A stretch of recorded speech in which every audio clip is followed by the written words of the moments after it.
What's going on, everyone? Techie Teacher.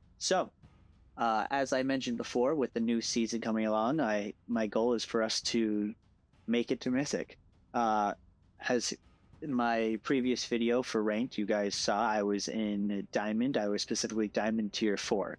Now, with the new season, they always knock you down a peg or two. In this case, we went from Diamond, not Diamond, yeah, Diamond Tier 4 to Gold Tier 3.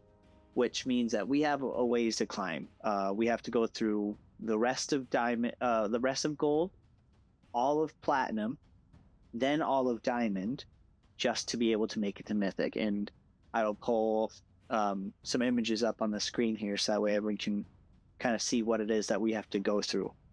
But the goal is to hopefully get to mythic within the month of September. I was planning on doing this as streams, but I believe as my account's still very new, I haven't actually been able to stream yet. But I'm hoping to stream my climbs to Mythic on Saturdays, if possible. But for now, we're going to have at least one video of me doing it, recording it this way, and then after this, hopefully I'll be able just to record and do a stream and then post the VOD once it's over. But for now, let's head right in, shall we? Now, I'm not the only one who got knocked down to, of course, gold tier 3. Everyone who's in the same rank as me already is down here. So that just means that the person I'm fighting against today will be on my level, if not maybe even a little better than me. So I have to make sure that as I'm playing this match, I have to keep focus and make sure everything we do hopefully gets us that win. There's a few gambles I can take here. I've only drawn 2 lands. With these 2 lands, though, I can play Basking Brood-Scale, so I think I might take the gamble, because with Basking Brood-Scale, we can play it, and then we can play... Okay, we got 3. Perfect. So instead, what we can do Basking Brood-Scale into Glaring Fleshrakers, and then also after that, do Eldrazi Repurposer. We have plenty of timing here. We are playing against someone who's got green-black. The issue is, with my rank right now, with everyone's rank, is this is what I go up against. I go up against usually people who seem to have it out to just automatically kill everything that enters the field. So I'm going to play Glaring Fleshraker. They're going to play an instant that's going to kill Glaring Fleshraker.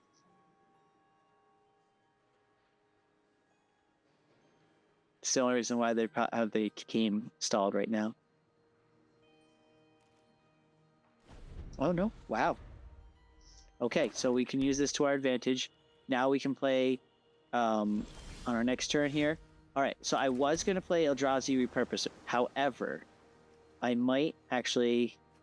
No, I'm going to still commit to Eldrazi Repurposer because it's the better option here. Because with Eldrazi or Snapping Voidcraft, this is where things become interesting. If I play Eldrazi Repurposer, it gives us a Scion, plus Glaring Fleshraker gives us a Scion. Then we can play Echoes of Eternity. If we play Snapping Voidcry, it gives us some mana. I think I'm going to play Eldrazi Repurposer, though. My only reason is because I play Eldrazi Repurposer this turn. Next turn, Echoes of Eternity, which then copies everything else. All 3 of these creatures here are going to be great to have copies for. It's going to try and destroy my spawn, but instead I'm going to sacrifice it. We still get to resolve everything. Okay. And then with that, we are going to... We still have 3 mana kind of available to us. No, we only have 5 mana available to us, sadly. So we can't play anything this turn. We are not going to attack because I would like to try to keep Glaring Fleshraker for its ability. If we try to attack, they might have cards that can kill tapped creatures, specifically. Alright, so this is where we have to go against a Planeswalker. Planeswalkers are similar to a player in the fact that we can target them. However, Planeswalkers are their own thing. You have to be able to target them to deal damage to them. They have this thing called a loyalty counter. As you can see, oh boy, target creature becomes a treasure. Okay, cool. So they're going to basically make it so that way my deck becomes very, very not good. But we're still going to commit, all right? They're going to try to counter as much of my deck as possible. We're going to try and avoid them from doing that at all costs. I'm going to kill their Planeswalker this turn. I understand that they're wide open to attack as well, but that Planeswalker was going to negate any ability I tried to do.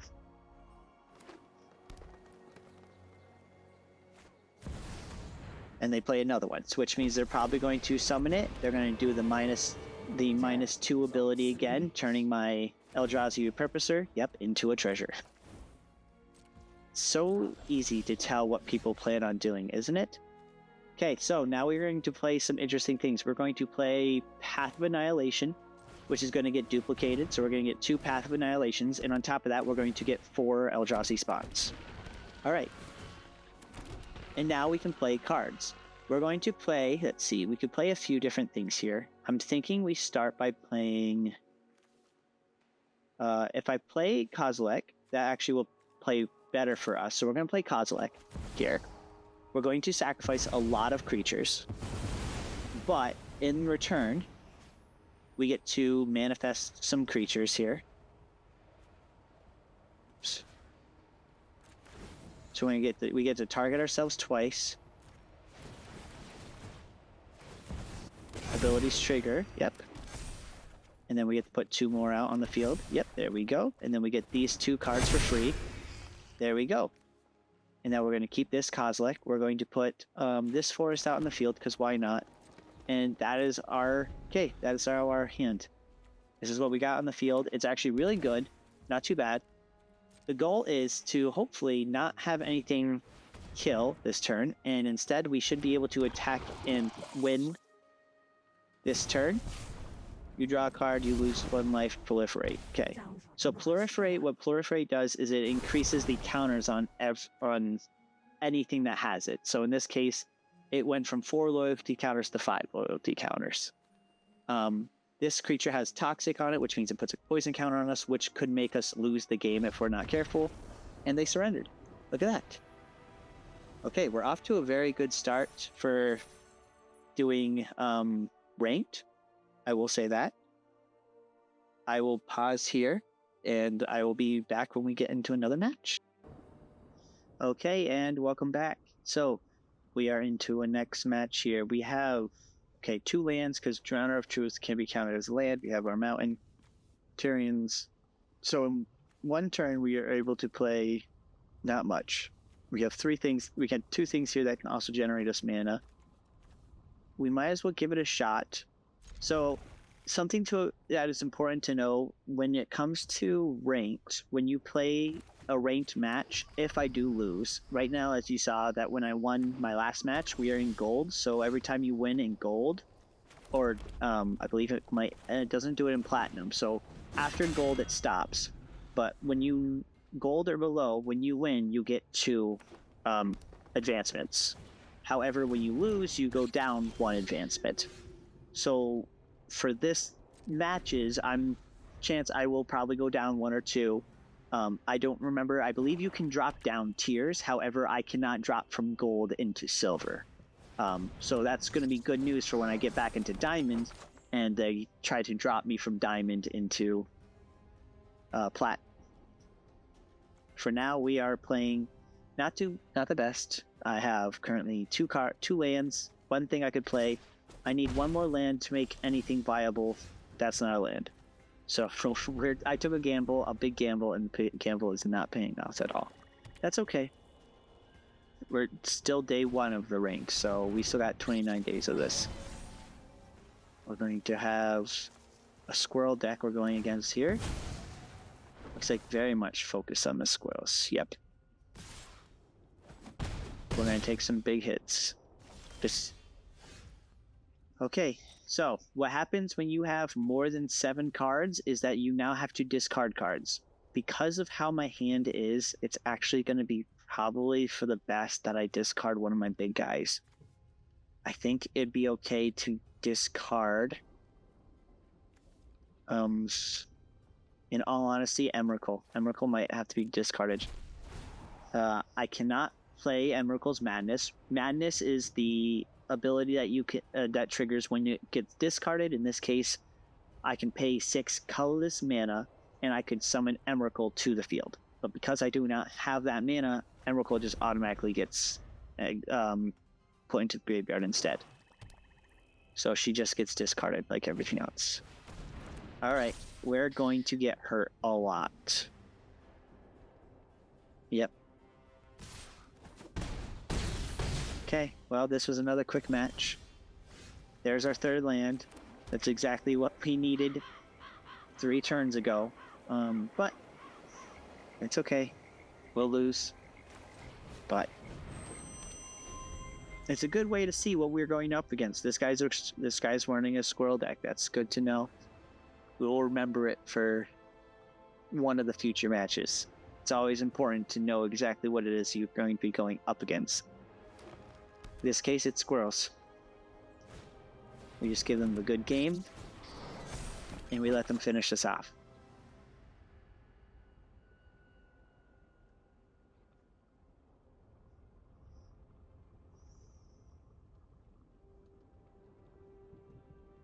Preferably.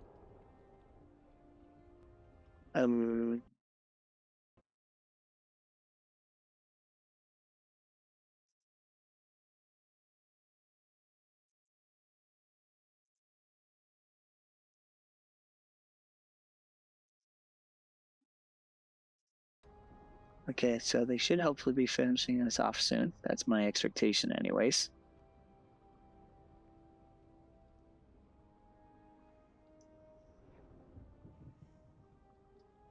Unless they're expecting me to... There it is.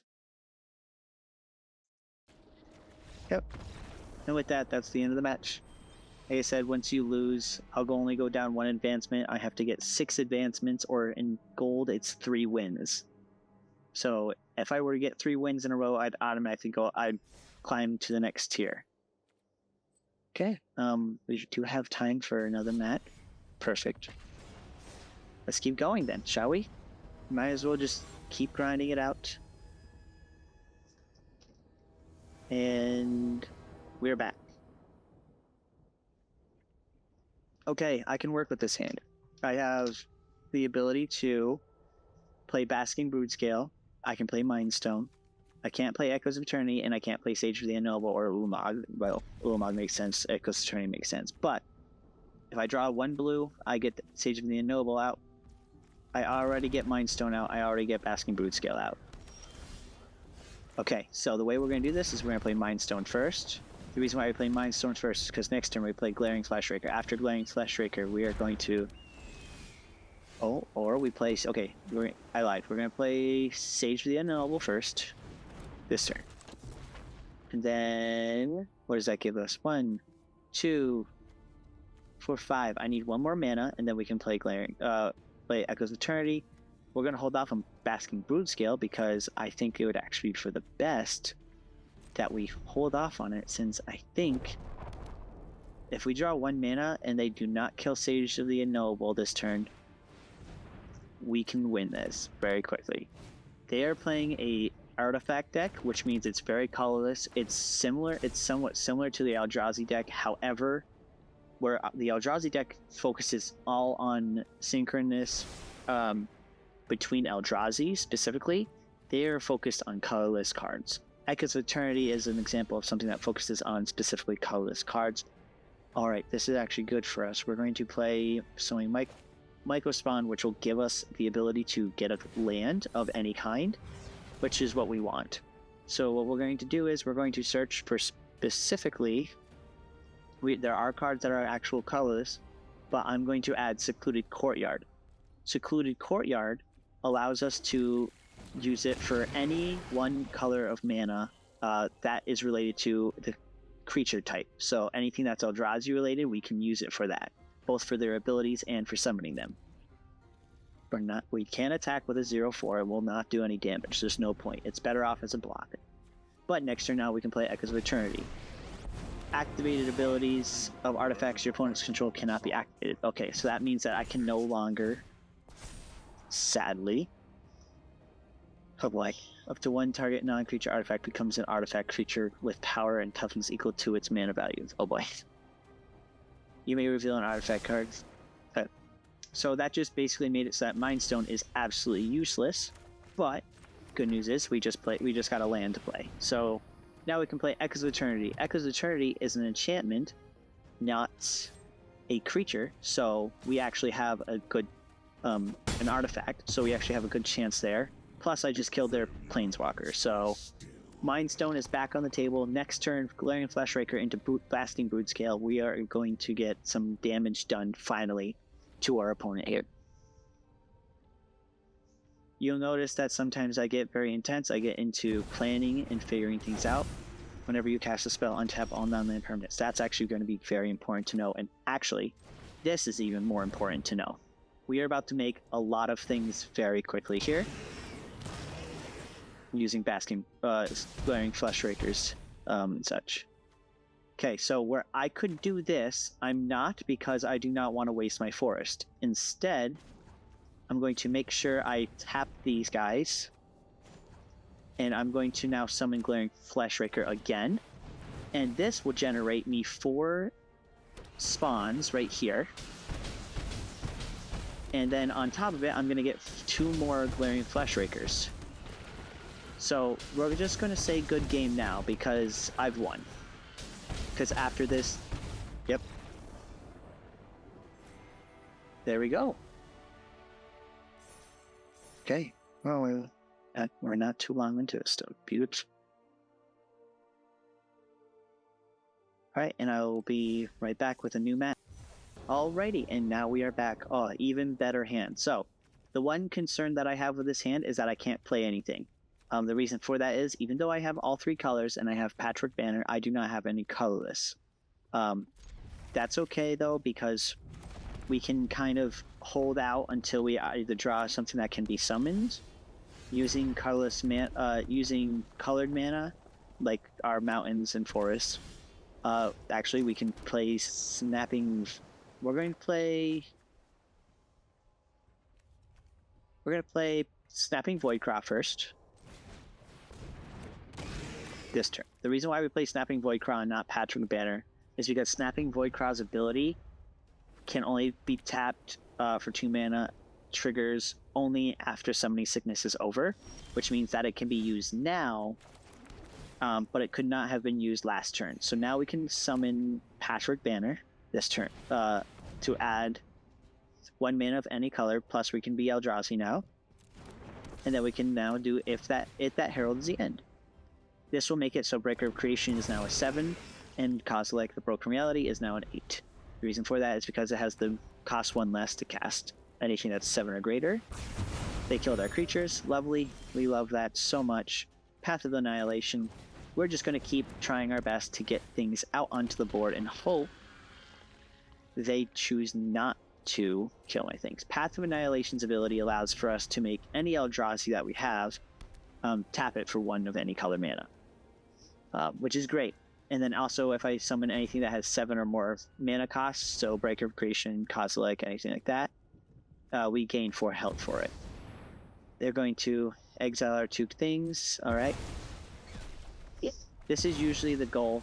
They try their best to really make the decks difficult to play, difficult to compete with. The good news is, I know how to go against this. It's not too crazy, not too challenging. Echoes of Eternity next turn can be possible. We do Echoes of Eternity next turn. Yes, we still technically don't have much mana, but now we have things that we can play. They are playing they're playing just whites. It looks like mostly rabbits so far. I don't know what this will mean for us. Okay, another rabbits. That's just going to give them a +1/+1, so it's going to make them stronger. It's going to make them a 4/2. You're going to attack with a 4/2 this turn. We're going to hold off on blocking it because we need our spawns to be able to play Contaminated Landscape next turn. Alright, well, to play Echoes of Eternity. So now we play Echoes of Eternity this turn. Auto pay, sacrificing our spawns. we are going to take a lot of damage because we are going to take 2, 6, 8 damage this turn. Maybe even more. Yep. Because now this ability should... Oh, you know, that was a mouse, not a rabbit. Okay. Good to know. But this one's about to get very strong. Oh, it was just... Okay, yep. 8 damage this turn, just like I mentioned. Okay. Oh boy. So, things can get interesting here. So, see? 1, 2. 1, 2, 3, 4, 5. So we're missing 1 to be able to play Breaks to Creation. I need 1 more colorless to be able to play Echoes of Eternity. We lose this game. Yep, this is when we lose. But that happened. It happens. So they're going to get a lot of buffs this turn. And then...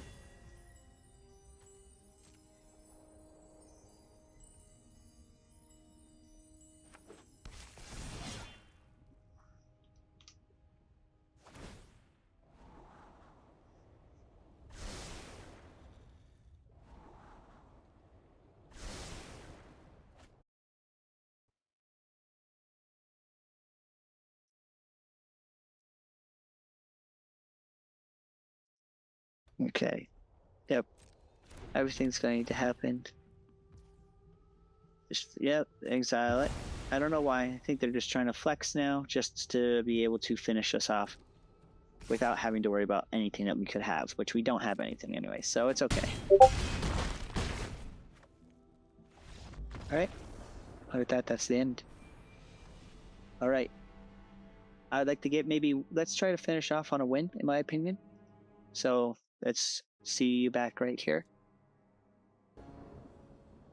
Okay. We're back. The hand is not too bad. Some things are expensive. We have 2 mana, but we can make it work. This whole deck, whole purpose of this deck, this Eldrazi deck, is to be able to make any mana hopefully work with us, even when we have just a few. But see, okay, we're gonna play against them. Okay, I know the type of deck we're playing against. This deck is a health gain deck. They're going to really work on trying to get as much health as possible very quickly, making a lot of big buff things that are going to also have flying. They're going to hurt a lot. But the goal is just to be able to go against it to the best of our ability here. Did not draw a land. I hope I won't be regretting not mulliganing. It's not that I have a fear of mulliganing, I'll be honest, but sometimes I get overconfident with the hand that I have.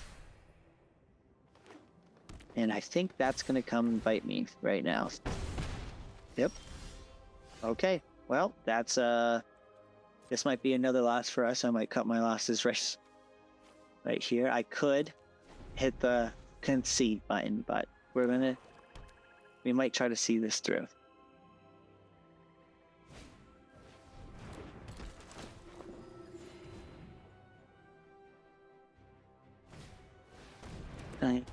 Okay. Boom, boom. A lot of things. A lot of health gain. Big things. Blah, blah, blah.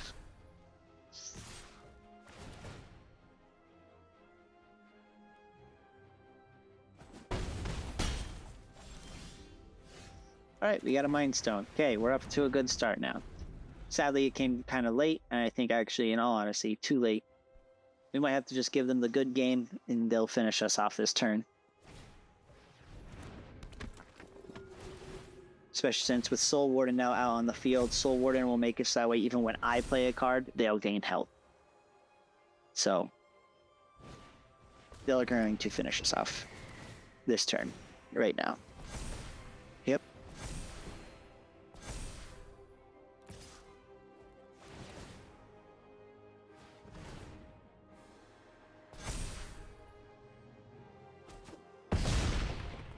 Why they would do that, I don't know.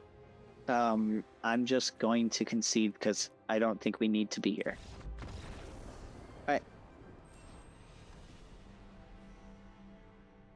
So let's try to finish this off on a good one. I'll see you right back here. Okay, and welcome back. We are now going to... Okay, this one, I have 3 mana, so I should probably keep this one. I don't know why I get overconfident with having 2 mana. I should always mulligan until I get that 3.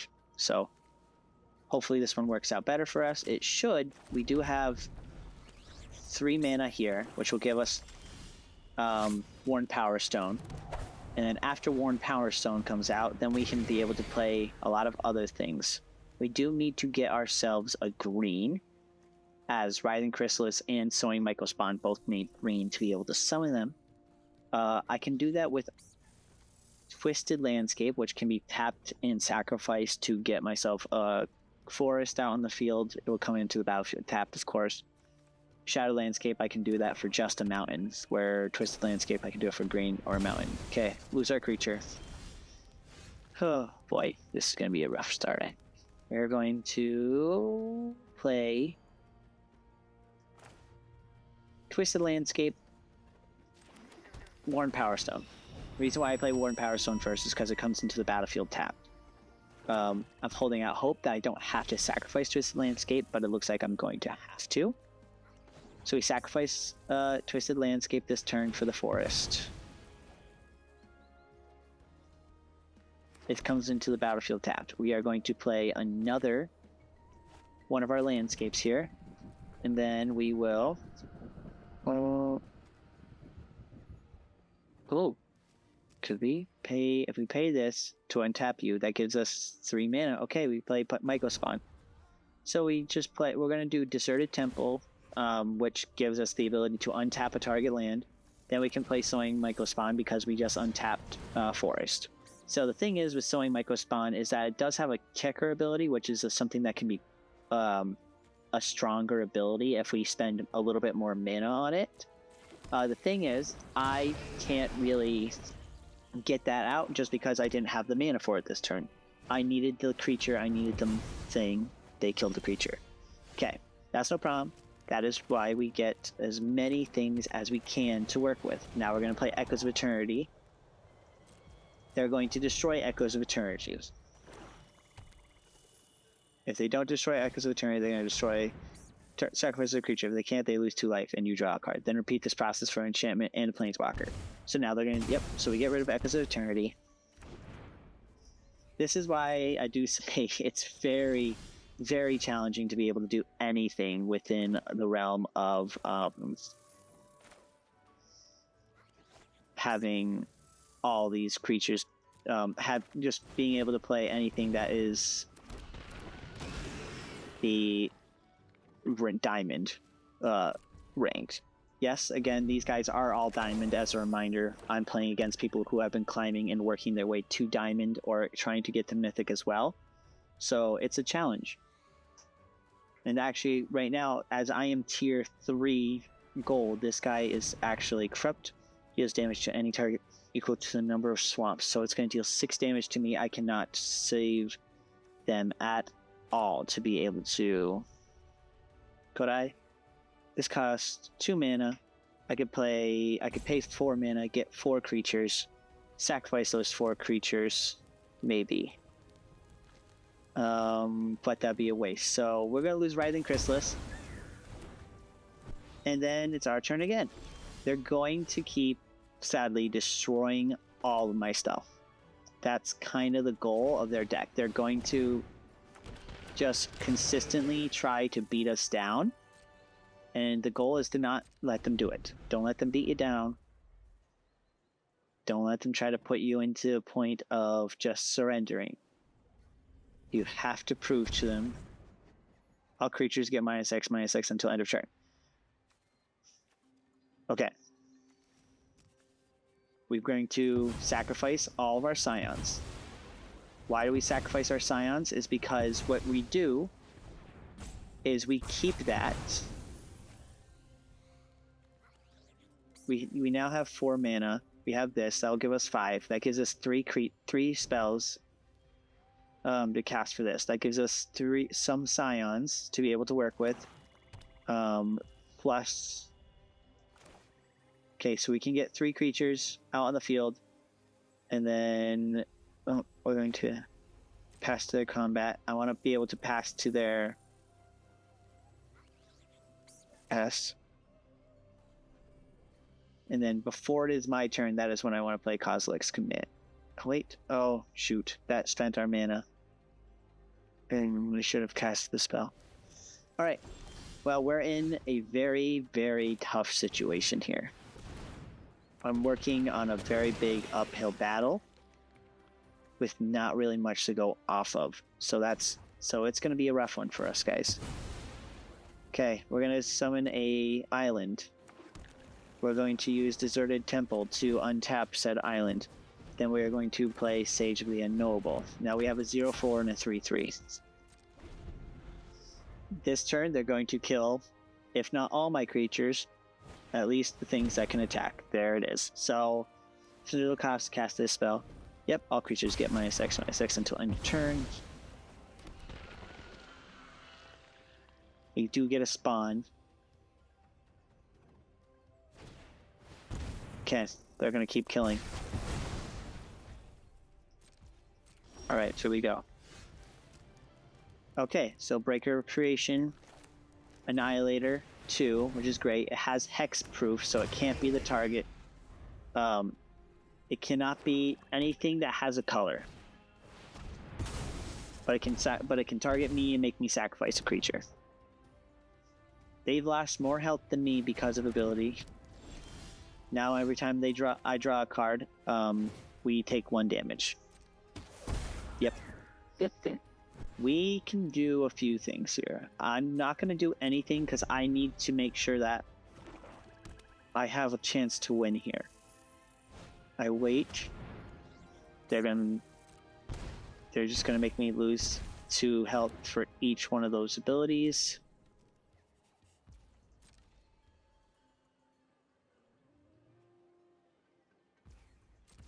Trying to think, trying to plan. Okay, we can get Eldrazi Repurposer out. Eldrazi Repurposer sadly will not be enough. We're not gonna can't attack this turn. Just want to sacrifice a non-token creature. We have to sacrifice Eldrazi Repurposer. We get a Scion. I think the way we win this is we get Glaring Fleshraker. And with Glaring Fleshraker, we then trigger Kozilek's Command. I believe that is how we're going to be able to get something.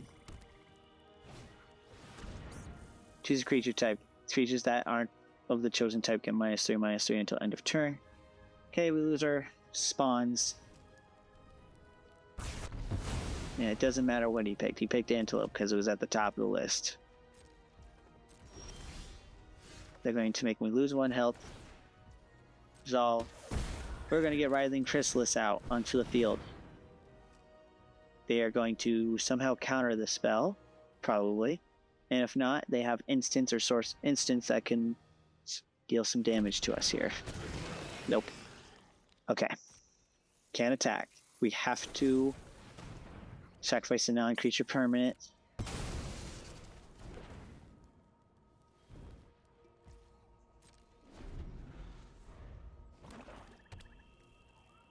I'll be honest, these are the decks that truly make ranked not fun. I like playing ranked. I love being able to climb the leaderboard and do what I can, but this is not a deck that is honestly fun to play against. I don't really like playing against these people, but they show up more and more as you get higher into the ranks, and the most important thing is just you have to face them.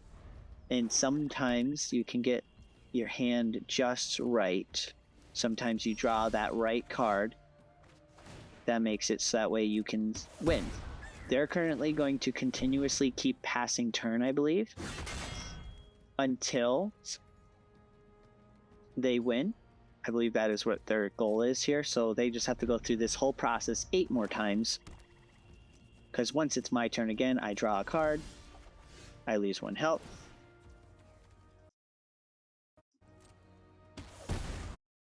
And then go to combat. Oops, I forgot to play my mountain. It's okay. Play my mountain. All we are doing right now is honestly getting more and more cards to play Kozilek's command with. I think they might have just swamps in hand. Pit Viper. Okay, gift to the Viper. I think what I'm going to do is I'm going to play actually one of my gifts, gift to the Viper, on a spawn, just so I can start dealing some damage to it. Just because I need some satisfaction in being able to deal damage to them. They definitely, I think, have pretty much, I think, just lands in hand. They're going to play another swamp. Yep. Okay, so that one's going to basically make it so that way they get a free card to draw every turn. Because I choose not to use its ability. Resolve, we let them draw a card, because if not, they discard a card. They get to mill cards from their deck, and those, whatever the mana value is what kills. Okay, we can get some stuff from this. We get Tomb of the... Okay, so we're gonna get some health here. Okay, one life for each colorless. We get 2 life for that. Then we untap it using Deserted Temple.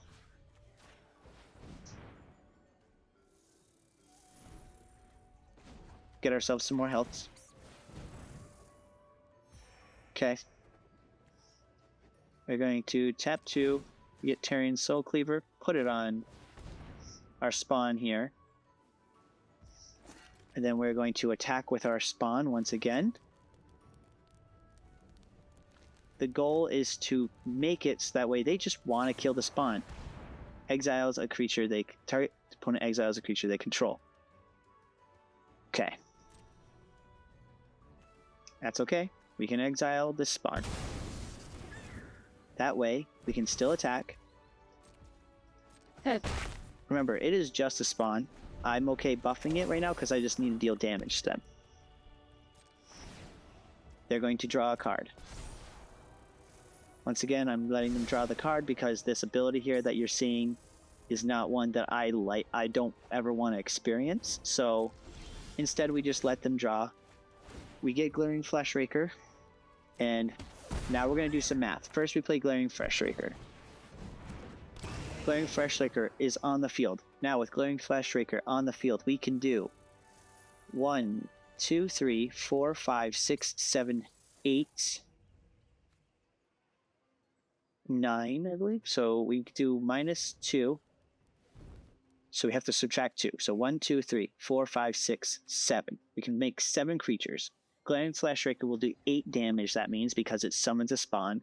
So we're better off waiting one more turn to trigger this ability. As long as Glaring Fleshraker doesn't die. If they do try to kill Glaring Fleshraker, we're going to activate Kozilek's command next turn. That way they can feel the full force of it.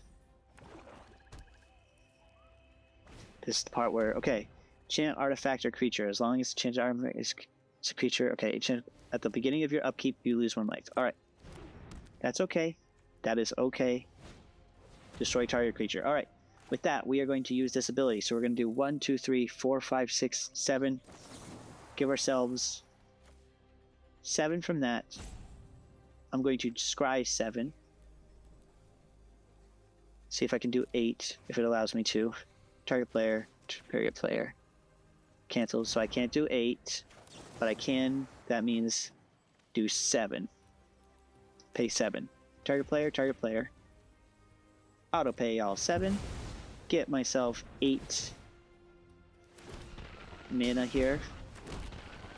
Okay, we're going to go through this and find ourselves some guys that will help. Basking Broodscale will be great. I'm going to put any lands that we get, honestly, at the bottom because they are not going to be of use to us. This is going to be probably the best bet. Okay. The reason why I play Basking Broodscale is because next turn there is a move that will allow us to hopefully survive. Actually, it won't. They'll kill him, sadly, but resolve that. That's okay. Alright, so. I'm going to let them draw a card. My turn. They have one card to them. We lose one life again. We're going to draw. Now, here's something fun. We take one life because we drew. Okay, here's something fun we can do. Basking Brood Scales. Triggers. We're then going to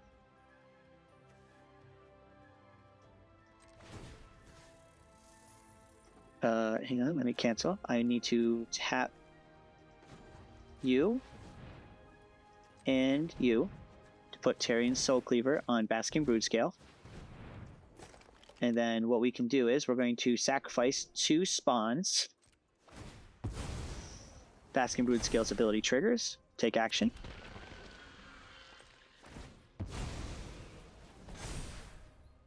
Take action. We're going to gain 1 life for each creature that spawns this way. Okay. And then we are going to kill another spawn here. Take action. We're going to untap. Sacrifice. Take action. Sacrifice. This is one of the few, like I said, cheeky abilities that I have, but it's the only way that I find that will allow me to live in these matches. It's going to be very important to note that, because right now, we actually now have the upper hand. They have 5 life, we have 23. If they can't kill Basking Brood Scale this turn, we win game. And they, I think, know that. So we might end up seeing us turn this around, get this victory. This is where it's all about in ranked, is trying to find those right moments, even against decks where things seem like they're going to end poorly. Even I thought I was just going to have to accept my loss here. But because I kept Kozilek's command, I held off for so long, it allowed me to be able to get the abilities I needed. Corrupt deals damage to any target equal to the number of swamps you control. You gain life equal to the damage dealt this way. Okay, so they gain 17 life. I take 17. Choose a creature type. Creatures that type that aren't of the chosen type get -3/-3 until end of turn. Alright, so what we do is we're going to sacrifice some spawns here. Continuously keep doing it, because what's going to happen is... Actually, I don't even know why I do that, because what's going to happen, actually, is we resolve, and every single one of those spawns that dies, because of Tarian's ability, automatically trigger. I didn't even need to do anything. I'll just hit take action repeatedly here for every single one of them. And we can give them the good old nice, because next turn they get to draw 1 card, but we already have the win. Well, at the end of their turn, they get to draw 1 card, which we allow them to do. Opponent draws a card. It's our turn. We lose 1 life from this. We draw a card. We lose 1 life because we drew a card.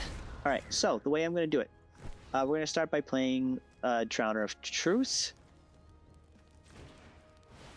which allows me to get 2 more Scions, which then I'm going to just continuously keep sacrificing my guys here, making sure this guy gets the 22, and I can get Breaker of Annihilation out onto the field. Okay, we take action, so we want to be able to get enough mana to summon Breakers of Annihilation, because they deserve to see the full force of what my Eldrazi's are. They gave up. Good game. Okay, I think that's actually as high of a note as I think I can end on for today with this ranked match. I hope you guys enjoyed. I'm sorry that you guys kind of see me got a little upset there in the middle, but hey, you win some, you lose some, and sometimes you make some miracles happen. Hey, it was fun. And I will see you guys in the next one. Bye.